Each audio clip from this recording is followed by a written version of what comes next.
Judaism's relationship to technological progress is not, historically, one of simple embrace or rejection. The imperative to fill the earth and subdue it, found in Genesis, has sometimes been read as a mandate for scientific discovery and dominion over nature. Yet, from the very dawn of the tradition, Jewish thinkers have warned of the dangers inherent in unchecked human ambition. The story of the Tower of Babel serves as an archetype. Here, humanity, unified by a single language, seeks to build a tower with its top in the heavens, perhaps an ancient metaphor for technological overreach. The divine response is a confounding of human languages, fragmenting their project. The lesson is not an outright condemnation of ambition, but a warning against hubris. When mankind attempts to erase all limits and rival the Creator, the results are confusion and division. In this light, the Singularity poses both opportunity and challenge for Jewish thought. On one hand, the development of artificial intelligence and the possibility of overcoming suffering or physical limitation could be seen as fulfilling the Jewish value of Tikkun Olam, the repair of the world. Throughout centuries of exile and oppression, Jews have viewed the alleviation of suffering and the pursuit of knowledge as core commandments. Maimonides, the medieval philosopher and physician, saw reason and scientific inquiry as paths to comprehending God's wisdom.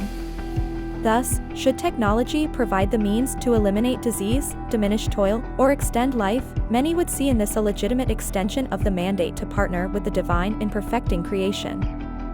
Yet Judaism is equally insistent that human beings, however noble their aspirations, are not gods. The framework of mitzvot, the commandments, exists precisely because humans are uniquely endowed with freedom and responsibility.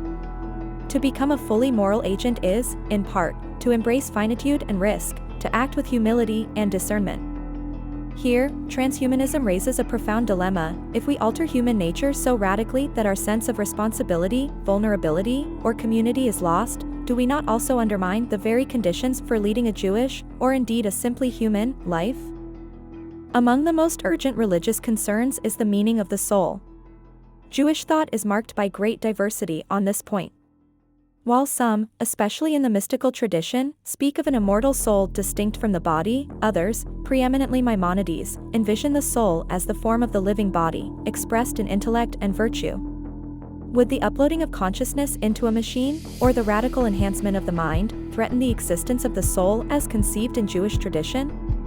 Or could it be argued, as some transhumanists do, that our consciousness, our image of God, is essentially informational and thus amenable to new forms? Here, Jewish caution is pronounced. The concept of the image of God in humanity, so central to Jewish ethics, is not merely about cognitive prowess, but also relationality, the capacity for love, justice, covenant, and self-limitation.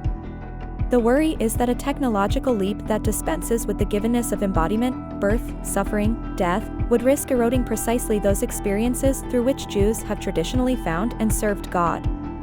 Rituals tied to the rhythms of the body, commandments rooted in care for the vulnerable, the sanctity of generational transmission, all are implicated in these questions.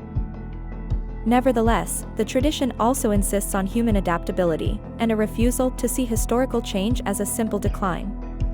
The Talmud preserves debates between sages about the permissibility of medical interventions, the use of new tools or techniques in worship, the adaptation of law to new contexts.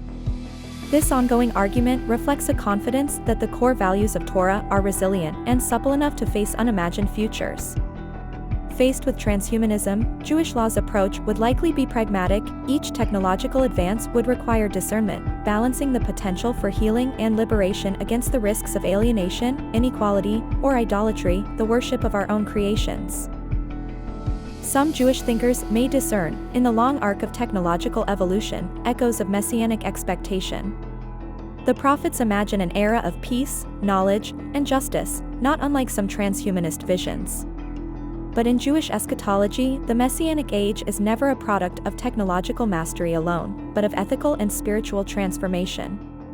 Technology may play a role in preparing the world, but it cannot replace the work of justice, mercy, and devotion which, for Judaism, remain the heart of redemption. Ultimately, Judaism's response to the singularity and transhumanism is likely to be dynamic, wrestling with these challenges through debate, legal reasoning, and renewed attention to foundational values. It will resist the seductions of limitless self-creation, insisting on the dignity and complexity of the human condition, even while seeking to employ technology for the service of life, justice, and peace. In this, Jewish tradition offers not a verdict but an ongoing conversation, a reminder that even in the face of unprecedented power, the pursuit of wisdom and humility remains our highest calling.